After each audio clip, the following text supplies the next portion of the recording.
Alors frères et sœurs, elle a retenti la grande nouvelle. Elle a retenti dans la nuit de samedi à dimanche, dans nos cathédrales, dans les églises. Même si celle-ci était vide, s'il n'y avait que quelques prêtres ou un évêque entouré de 2 ou 3 prêtres, et peut-être un technicien ou quelqu'un pour tenir une caméra, cette bonne nouvelle a retenti. Et elle a retenti avec la voix de saint Matthieu cette année, ou en tout cas la voix de l'ange telle que saint Matthieu nous le décrit. L'ange s'adressant aux femmes, « Vous soyez sans crainte, je sais que vous cherchez Jésus le crucifié, il n'est pas ici, car il est ressuscité comme il l'avait dit. Venez voir l'endroit où il reposait, puis vite, allez dire à ses disciples, il est ressuscité d'entre les morts, et voici qu'il vous précède en Galilée, là vous le verrez. Voilà ce que j'avais à vous dire. » Cet ange de la résurrection de saint Matthieu, il a quelque chose de formidable. De formidable d'abord parce que saint Matthieu nous décrit qu'il descend du ciel après avec un grand tremblement de terre, il roule la pierre, il s'assied dessus et il a l'aspect de l'éclair et son vêtement est blanc comme la neige, ce qui nous rappelle un peu la transfiguration. Donc il est formidable parce qu'il suscite une sorte de terreur, en particulier chez les gardes qui sont là. Cet ange qui descend du ciel comme l'éclair, tout brillant, et puis qui roule la pierre d'un coup. Et il est formidable parce que pour lui tout a l'air simple, tout a l'air évident. Voilà, il roule la pierre d'un coup de pied, et puis il donne son message aux disciples, et vous l'avez entendu, il dit « Voilà ce que j'avais à vous dire ».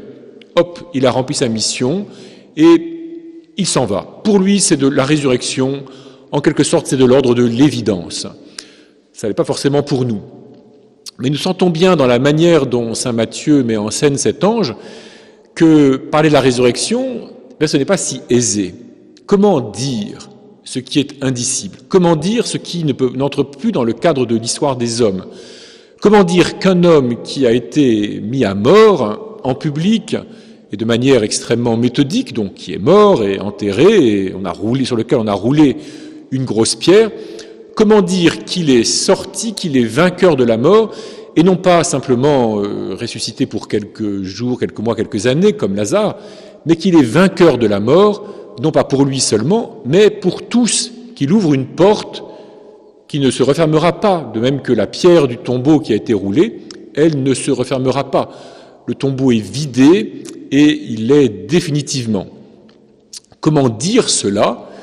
Eh bien, c'est en quelque sorte le rôle de cet ange formidable qui vient nous apporter du ciel cette sorte d'évidence que le Dieu créateur nous a créés pour la vie et pour que la vie aille jusqu'à la vie. Et pour cela, Dieu fait ce qu'il faut pour nous tirer du péché qui nous conduit à la mort.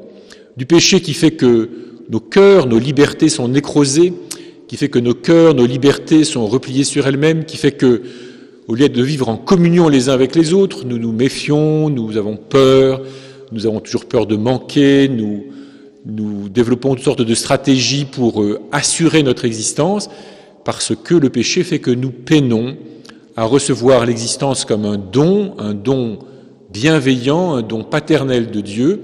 Nous avons du mal à le faire fructifier comme cela, et il faut donc que le Fils bien-aimé, envoyé par le Père, vienne briser cette sorte de malédiction du péché, cet esclavage du péché, et nous ouvrir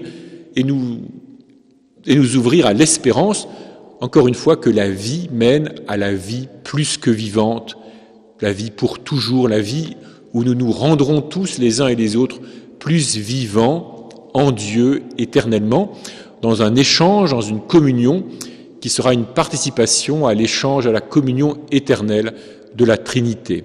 Alors pour l'ange, c'est une évidence, un peu comme qui se reflète dans ce que Jésus dit beaucoup dans saint Matthieu, il fallait que les Écritures s'accomplissent, ou selon ce que les Écritures l'avaient annoncé.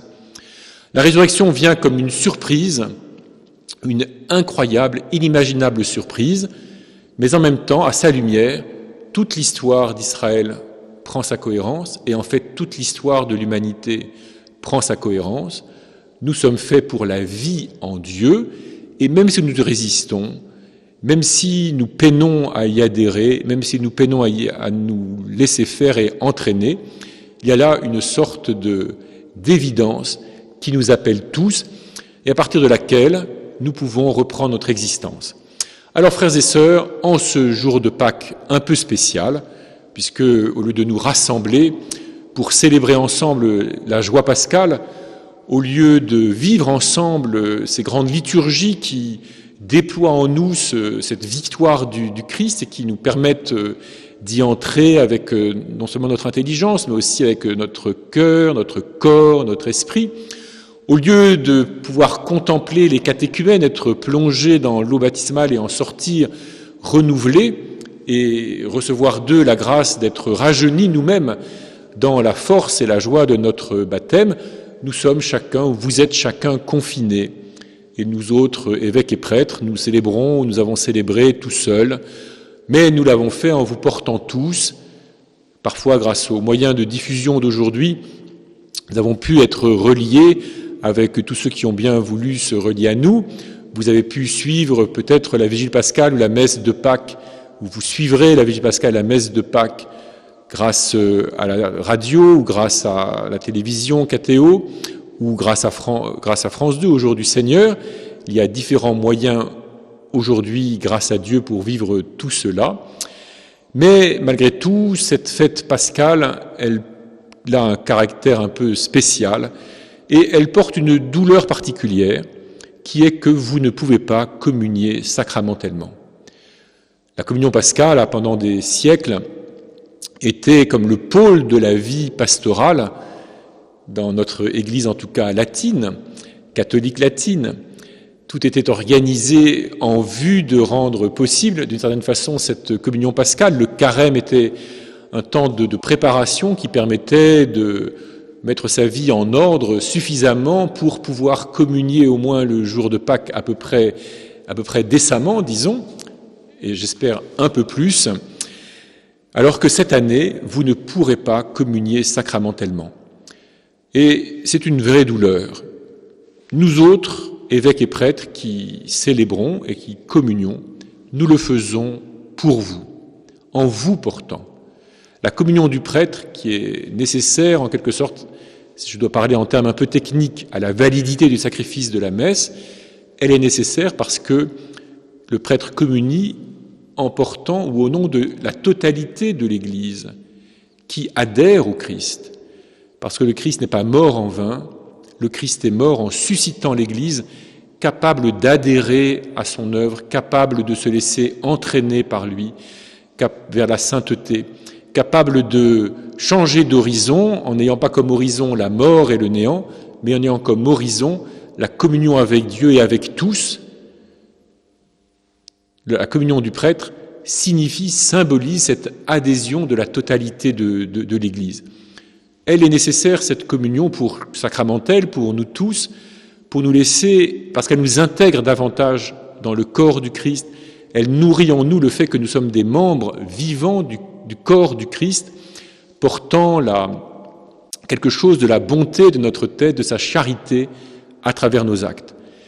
Mais ce qui importe, nous le savons bien, ça n'a jamais été simplement de vivre simplement sacramentellement, cela a toujours été de vivre spirituellement. Et vous êtes invités, frères et sœurs, en ce jour de Pâques un peu spécial, à adhérer plus spirituellement que jamais, si je puis dire, à ce grand mystère de la mort et de la résurrection de Jésus, dans lequel la communion sacramentelle nous fait entrer. En communion spirituellement, vous vous laissez saisir par le Christ qui devient notre Seigneur par sa résurrection. Il s'est approché de nous au maximum en allant jusqu'à la mort, puisque tout être humain naît et meurt. Il s'est fait le plus proche possible des pécheurs, y compris dans cet état mystérieux de la mort, ce que nous avons médité dans le silence du Samedi Saint, et il est ressuscité pour nous entraîner, pour nous tirer tous en dehors de notre péché, pour nous assurer que nous pouvons, en lui, par lui, avec lui, être vainqueurs du péché et avancer vers la vie éternelle.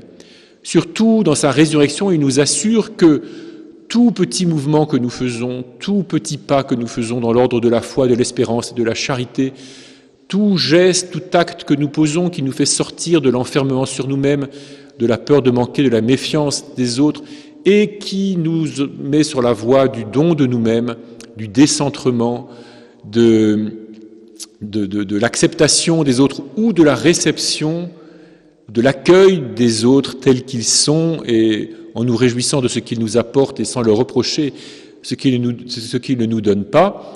Tout cela, le Christ le recueille en lui, le tire en lui en quelque sorte, le garde en lui, comme le dit saint Paul, le garde caché en lui, pour nous en donner la plénitude au moment venu, pour que ce soit notre plénitude pour la vie éternelle. Alors, frères et sœurs, chers amis, il est vraiment ressuscité. Celui qui était dans le tombeau est vivant, il est à jamais. Alléluia. Que ce soit notre joie et notre force au long des jours, ni l'épidémie, ni le confinement ne peuvent nous priver totalement de cette joie et de l'espérance qu'elle ouvre. Joyeuse fête de Pâques. Le Christ est ressuscité. Alléluia. Il est vraiment ressuscité.